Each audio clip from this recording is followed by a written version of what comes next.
There could be trouble for Julius Malema. The economic freedom fighters leader has been served with summons to stand trial for urging his supporters to invade land. The summons are for an offence allegedly committed in 2014 at the University of the Free State. The charges are under the Riotous Assemblies Act for two instances. The first incident dates back to when he was elected EFF president, and that was on the 26th of June in 2016. Malema was addressing supporters at the Matateni College Stadium in Newcastle, KwaZulu-Natal, and he said, and I quote, "The land clause in the Freedom Charter was a sell-out clause, and white people can't claim ownership of land, saying it belongs to the country's African majority," end quote. Now, on December the 16th, 2014, on the final day of EFF's elective conference in Bloemfontein, he called for the occupation of unoccupied land. And Malema said, and I quote, "We are not playing, we mean business. The land issue has been with us too long. We are going to occupy unoccupied land. We are taking what's ours," end quote. We are happy about the fact that the summons has been sent. We lodged the complaint with the police on the 17th of December in 2014 because at that stage it was clear to us that Julius Malema has been inciting people to commit a crime, and to do that in itself is a crime. So we believe we had a strong case, and we are happy about the fact that it has been investigated now, and that decision has been taken to prosecute him. And joining us is Ernst Roets. He's the Deputy CEO of AfriForum. Sifiso Mahlangu, political analyst, joins us as well. You at home at ANN7 TV or 011-542-2186. Ernst, just give us the genesis of these charges before the NPA acted upon them today. Well, as you said, there are two charges involved. The one was from earlier this year, and the other one was from 2014 on a matter in which AfriForum filed complaints of incitement. And what we are concerned about is that it's as if we are creating a culture of a crime culture in this country where political leaders can make these type of statements. And it's very important for us to address them, and that's why we are very glad to hear the news that there seems to be a prosecution on its way. So it's very important, I think, to address these issues and to tell even political leaders that they are in fact not above the law. Yeah, so even if you're making a political statement, there's a level of responsibility as to how far you take your political messaging, Sifiso. But if Mr. Malema Sinde is wrong today, he was wrong in 2014. Why is he only being prosecuted now, or rather why are the papers being filed now, or why is there noise about it now? I mean, to report something or to open a case in 2014 and have it raised in October of 2016 is a long time. Now, what has been keeping it from going for so long? And perhaps AfriForum should have pushed the case. I mean, if you open a case, you expect a case number and you expect to report back from the police station or the investigating officer. What has kept AfriForum from not, pushing the case or from inquiring why isn't it going through? We don't want to speculate and cast aspersions as to why now, because that would be suggesting that perhaps there's some, political engagement or something skewed that's happening. But I mean, if you open a case in 2014, this is a pristine time for you to respond, and it's why is it that you hadn't put pressure on the NPA since then? Well, we did in fact follow up on this case. A colleague of mine, Nantes Kelder, was the one who filed the complaint. But this delay in the charges is indicative of a much bigger problem. As I'm sitting here, I can't tell you even how many criminal complaints we have filed in the last 5 to 10 years against various people for various crimes. And our concern is that the vast majority of them, we have still not heard about any prosecution. So we are very much concerned about the effectiveness of the prosecuting authority in this country. And on top of that, we are also concerned about political interference.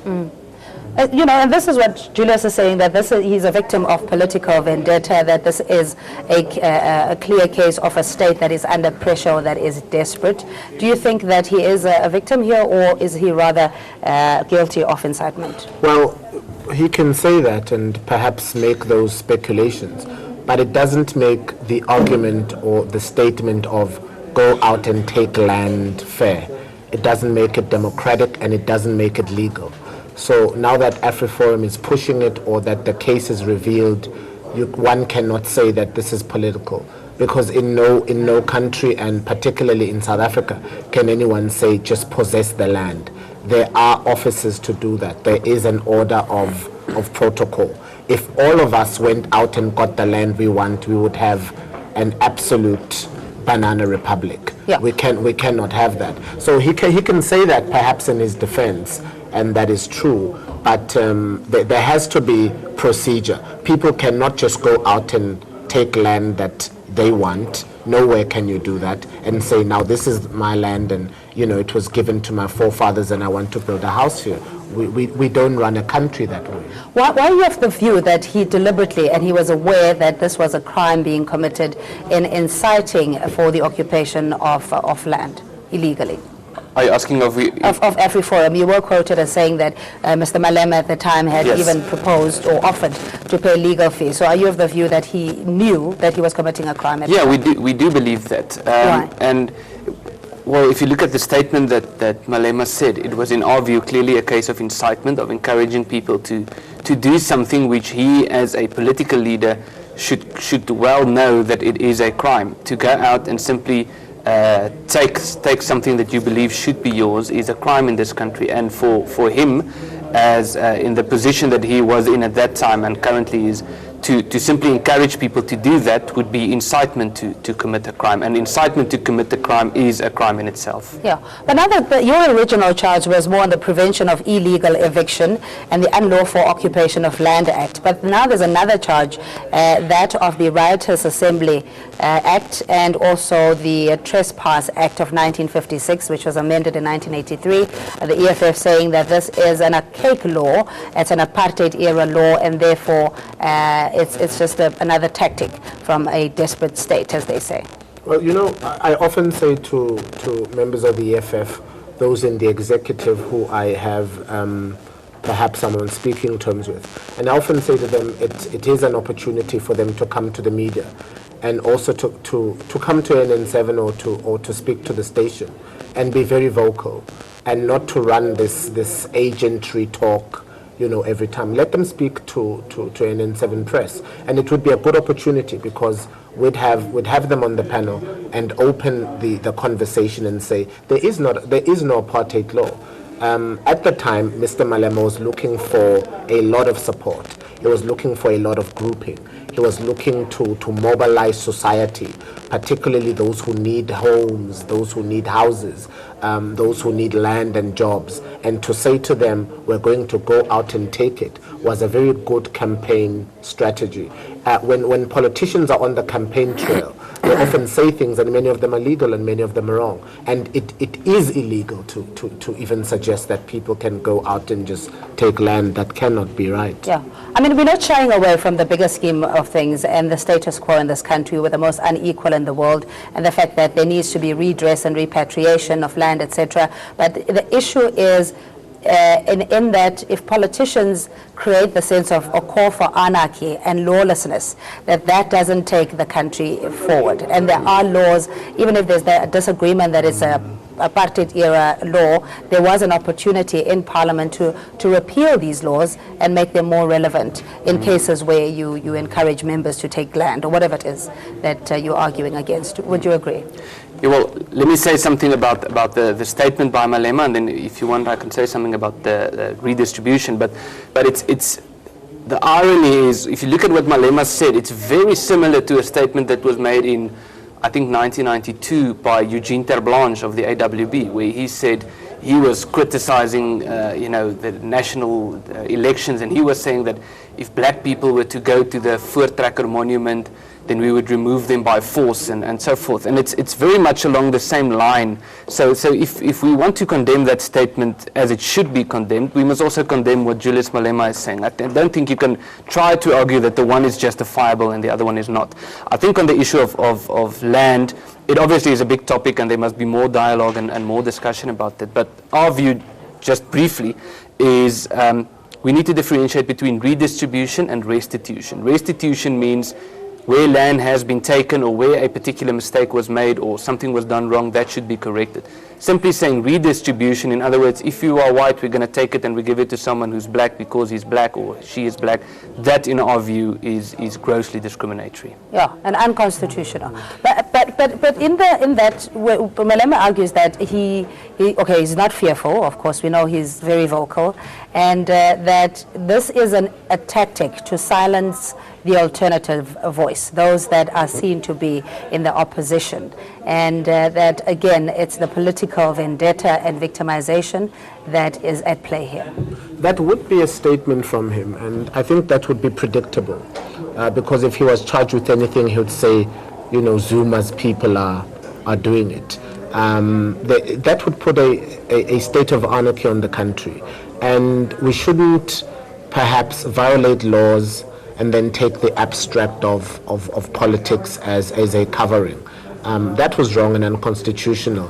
And, you know, this organization will push it, and they'll push that agenda, and the law, you know, the courts will decide. But there is a weakness in the country with dealing with land issues. And this allows all sorts of things to creep in, you know, to land redistribution. There are various organizations that are trying to deal with land, but there is no clear voice from Parliament. There's no clear voice from the executive, and there's no clear voice from the president. You know, land is a right, and land is, you know, a sense of dignity. We shouldn't have people saying, just grab land, but there needs to be a clear and concise voice from the executive, from the president, on when they are going to deal with the land issue. Yeah.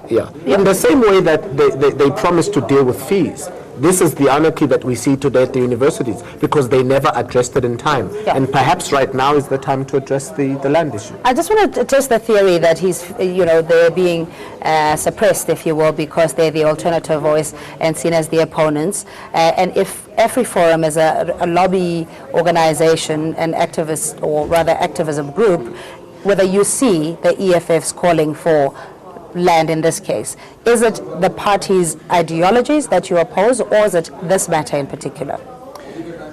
Well, I think it's both. We are concerned about the way in which the land reform issue is pushed. We believe it's irresponsible, and we can talk about land reform and restitution and so forth, but the current proposals that are put on the table at the moment would not be beneficial to this country's future, would not be beneficial to food security and the economy. So we need to find better solutions. So we are concerned about the fact that, generally speaking, South Africa is becoming more and more populist, political leaders, and we see that in virtually all the political parties, to gain more support. And the problem with populism is there's a big difference between populism and realism, and populists tend to ignore reality, and that is what we are concerned about. It's very easy to make populist statements, but whether those statements can actually endure the test of reality is another question. Yeah, but it's not the politician as an individual. Of course, he's got the support of not only the electorate, his constituency and supporters, etc., that want a particular outcome. And land is, again, as you're saying, is a topical issue that 22 years down the line, we're still sitting on the imbalance of this very precious commodity. So when politicians make those populist statements, it's not just in their own capacity or in their own volition. They've actually been given a mandate, which requires for us to expedite the whole debate. And that is up to the electorate. I think looking up to 2019, the electorate must become wiser and say, we've been talking about land for 22 years. By then it will be 24 years. We've been talking about land for 24 years. Let us now elect a party or representatives who will see our vision, and we can mandate them on what to do. It's the fee thing, it's the land thing, but those issues have always been in discussion. But it seems like perhaps in the country, some things are just discussions, but they never get to grips, and they are never done. And to avoid the anarchy that we are seeing in the streets, in the city centers, in the universities in this country, the executive must come. Parliament must begin to provide the answers. And there must be some robust interaction. Yes, that's the whole thing that I'm asking, and is that really as a collective, how do we deal with the bubbling frustration as it's expressed in society? The fact that we're ill at ease at discussing issues of the past. I mean, South Africans have a tendency of, it's as if we woke up miraculously in '94 and life just began, you know, and we still have to deal with the issues of the past and not necessarily look at it as a political imperative, okay, that it is something that is good for the nation, for us to be able to share in the wealth, etc. So do you think that the courts are the place that will deal with utterances like if politicians do this, if they are representing the majority of their supporters? Well, I don't think it should be a question of sharing in the wealth. It should be a question of sharing in the creation of wealth, and that's the problem with socialism, is redistribution is not the answer.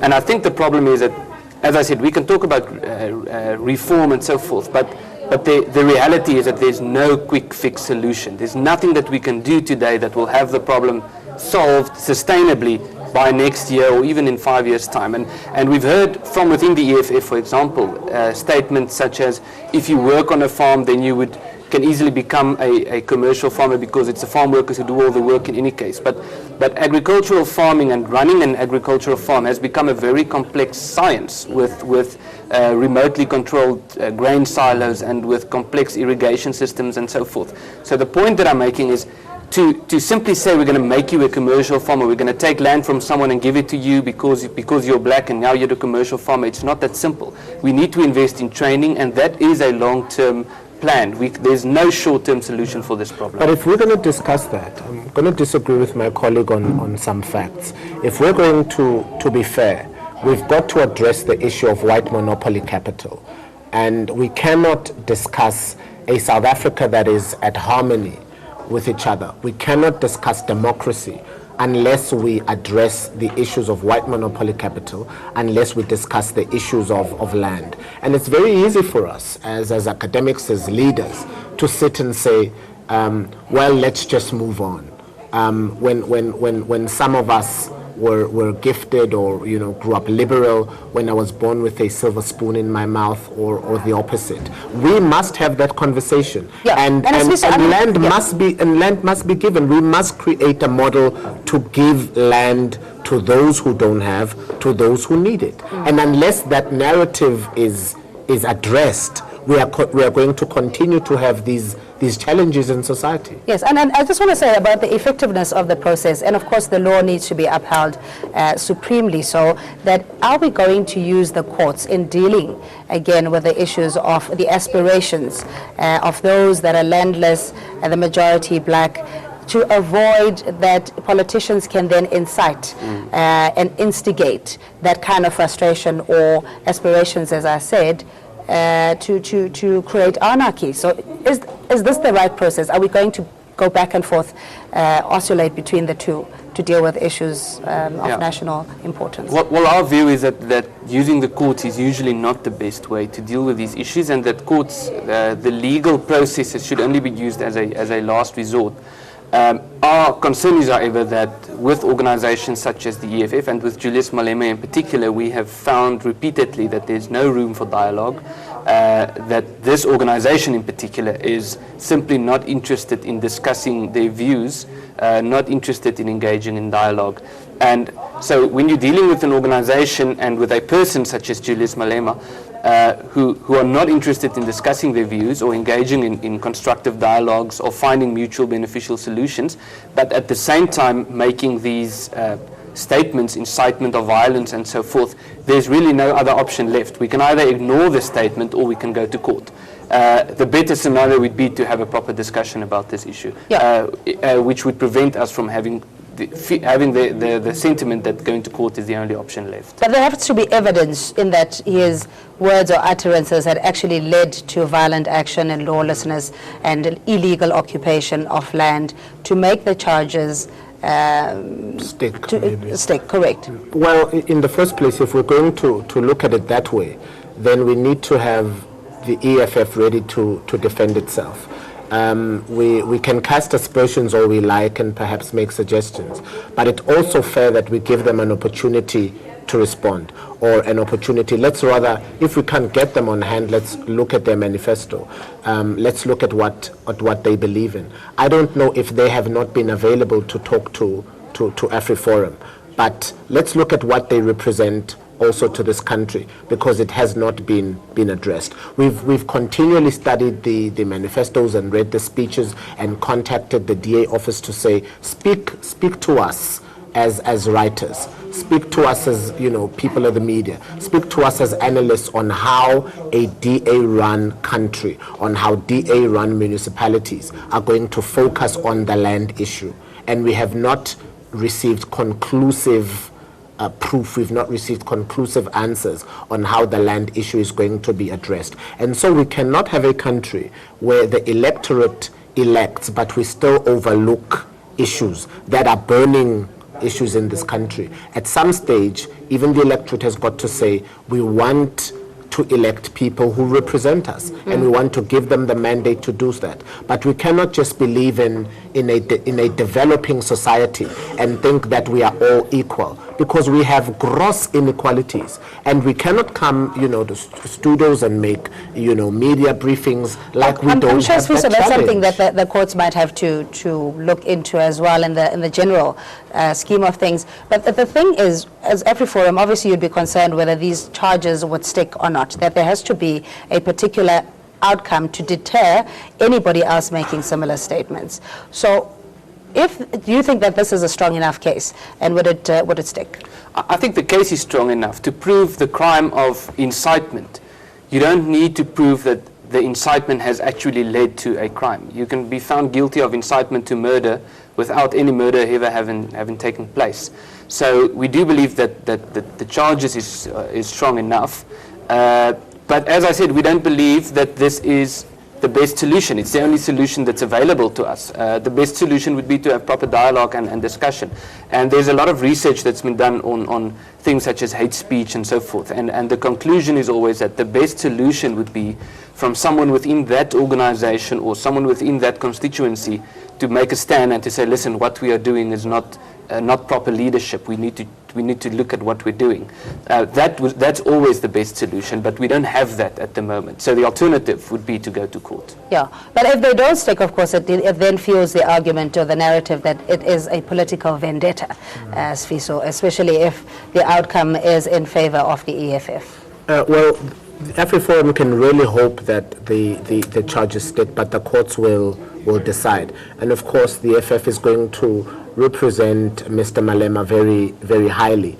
And it's not illegal for him to make those suggestions of, we want land, for land back. But it is inciting violence when it says we will take it by force, or, we'll deal with people through the barrel of the gun.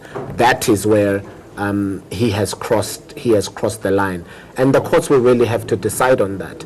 But whether it will win is that's a far cry. They'll say because there's a lot of political engagement. But you see, these charges are not pressed by the ANC. So, but that's the point. I mean, the quote is, I'm victimized by a desperate government, and that's why we had to get the origin, if you will, of the charges. And yeah, these charges are not by the ANC. And so he's calling it the apartheid era style, and by a desperate country that is trying to hold on to power. AfriForum is not a country that's trying to hold on to power. And you have a political vendetta against the EFF?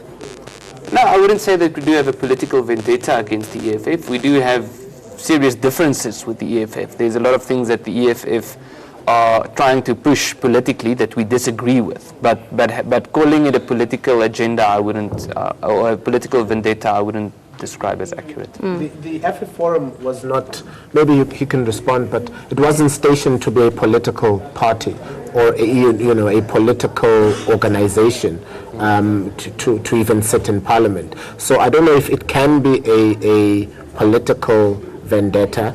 I know they've sent him several books on his birthday, on the birthday of at one point in time at Julius Malema, how to deal with naughty children, and they bought him some books and all that. So he does have a history, an unpleasant one, with with AfriForum. He has been very vocal, also as AfriForum has been to him. He has been very vocal to respond. But that's the political mitochondria. A lot of insults and mudslurring crosses the fan all the time. But when we need to talk about the law, now it has to stick in court. And I don't see that materializing. And just give us the sense now of what happens next now that the summons have been issued. How long before there's actually a arbitration, or rather a hearing, and when does it conclude? It's hard to say in terms of how long it will take from now on. What we do know is that there were these two complaints, so he's been charged now for both of them. So what will probably happen is that these two charges will be joined into one, or it will be one proceeding. It wouldn't be a matter of him defending himself in KwaZulu-Natal and then having to go to the Free State to defend himself there as well. So it will probably be one court proceeding. In terms of the date, it's hard to say. We've seen cases, high-profile cases in this country that drag along for years. We're hoping that it will be a quick proceeding, a quick process, because we know there's the saying that says justice delayed is justice denied. So we're hoping for a quick process. Yeah, and in the process, I'm sure the EFF is going to lap this up in saying that they're being victimized again by a desperate government. And in that, there's a certain cell that they're trying to achieve. They're going to use this for crowd pulling. It's going to be mudslurring. It's going to be a white organization, a white African organization against a young black organization. That's what it's going to be. Mr. Malema has declared that in November they are pushing a national march in this country, and that's going to be all on the turntable. They're going to push for the president to fall, and that's not new. So there's really going to be a lot of usage. This is also for him a political mind game, because he's got a lot of support. But whether AfriForum can really pull this through in court, they're not an organization as large as that of the EFF, not a political party. So I hope that for AfriForum, it's not going to be like an ant really trying to overthrow an elephant. But it's going to, they're really going to use this also as a Trump moment. Mr. Malema is not new to this kind of controversy anyway. I would say if Mr. Malema and his advisors and his legal team are going to cry political engagement, if the ANC was going to push a political mandate or a political vendetta against him, it was going to be at the Polokwane thing. I think this will be between him and AfriForum. But we take it to Twitter. We'll take it to Twitter, Black Twitter especially, not to racialize things. But Ernst Roets, Deputy CEO of AfriForum, Sfiso Mahlangu is a political analyst. And of course, thanks for watching. For now, we take a quick ad break. We'll see you shortly.